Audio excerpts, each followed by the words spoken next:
What's up, guys? Welcome back to another episode of Amazing Model Cars. I am so sorry that I haven't posted in over a month.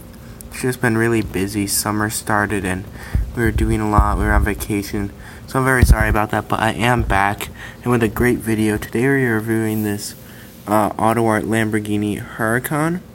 So yeah, let's get right into it. So when you look at the front, the first thing you'll notice is, of course, the badge. And the badge is done quite well, if the camera will focus. It is a separate piece, and it looks very realistic. It's set into the bumper very nicely, and you can clearly read the Lamborghini, and you can very clearly see the golden charging bulb. When you look over at the headlights, they are the signature Huracan headlights with the little straight lines and then kind of curved line right there. They're done very nicely through this clear plastic. Not really anything to complain about there. You can see the parking sensors along the front bumper, and then the intake is, of course, fully perforated, as with all Autoart models. When you look over at the side, the first thing you'll notice are, of course, the wheels. And they did a very good job. You can see the lug nuts right there. Done really well. The car rolls very smoothly. Disc goes through the caliper. Caliper says Lamborghini on it.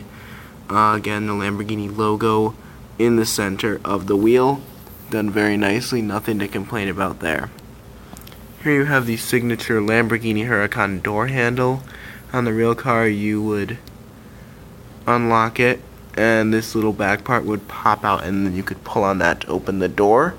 And on the model, it looks quite realistic as compared to when the door is locked. There you have the LP610-4 sticker, done quite nicely. Over here you have another intake. That's done really well. I don't really like how obvious this little line is there.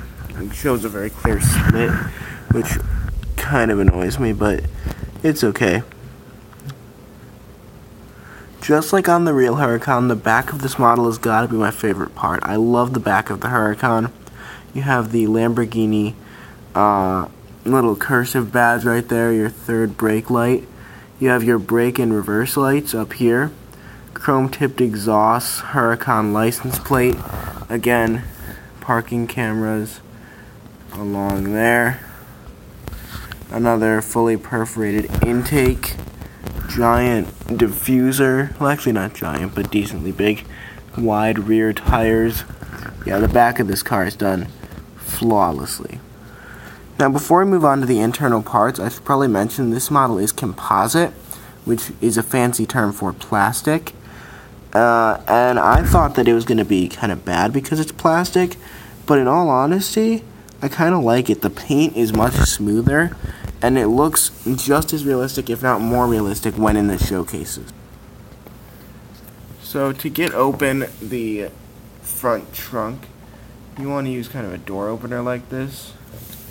And I'm not going to be able to do this one-handed, so I'm going to move the camera kind of right there. There we go. And then you just get it in there, and you can kind of pop it up. And since it's composite, it's very light, holds its own weight. Hinge mechanism, very detailed, very realistic. Again, the hinge mechanism I don't like as much as on the die-cast. It seems kind of cheap. The hood does bump into the fenders. My biggest complaint about this entire car is that the trunk is not felt. Like, I don't know what Autoart were thinking, but it's plastic. It's just regular old plastic. And that is kind of a bummer because, I mean, it's Autoart, so it's supposed to be the highest of quality, and I don't think plastic is high quality at all. Opening the engine bay is a lot easier.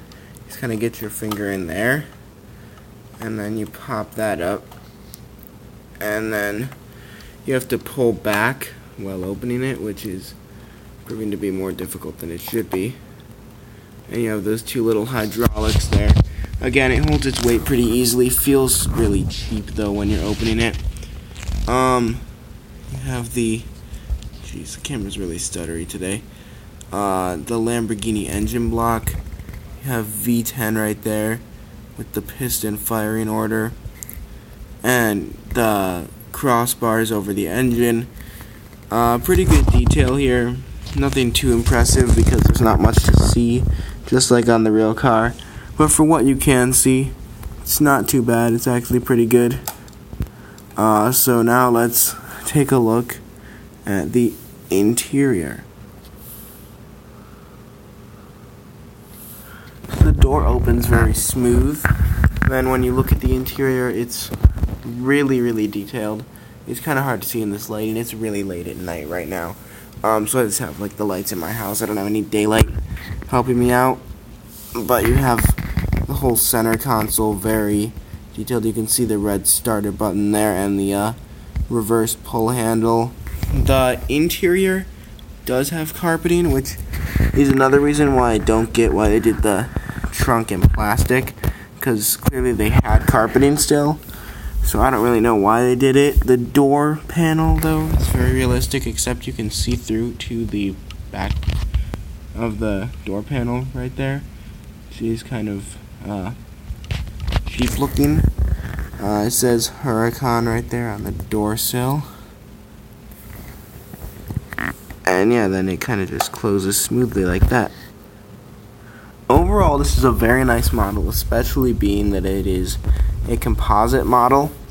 For the price of $200 to $400, depending on where you can find it, this is probably the most expensive and exclusive color they make it in. It's the Verde Mantis, which I think looks great. It looks a lot better off camera. On camera, it's kind of a mint green. It's much better, and it has a metallic touch off camera. But it's really nice, and for that price, I think it's definitely worth it if you are a hardcore collector and you want to add a Huracan to your collection. So with that being said, I hope you enjoyed today's video. Be sure to like, comment, and subscribe. Yeah, just comment down below any kind of video material you want to see. New unboxing coming next week. It's a big one, so stay tuned for that. But thank you for watching, and have a great day.